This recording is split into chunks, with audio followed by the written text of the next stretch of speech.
ai da ồ thằng đi ai da lên đây đây ai da tặng đứa trai nhé tặng đứa trai nhé ấy chứ nhở ồ còn ai đua ai da thằng đi mẹ bóng tôi quen đây nè ai mẹ bảo hộp slu rồi như này con kêu chạy của con của hôm này ai à tụi tay ôm không nice one good tao môi sao ai à ồ tao anh ai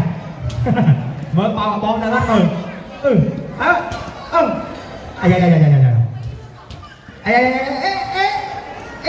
to chưa ồ mà lên này thì có mẹ lên này đôi bảy có cái này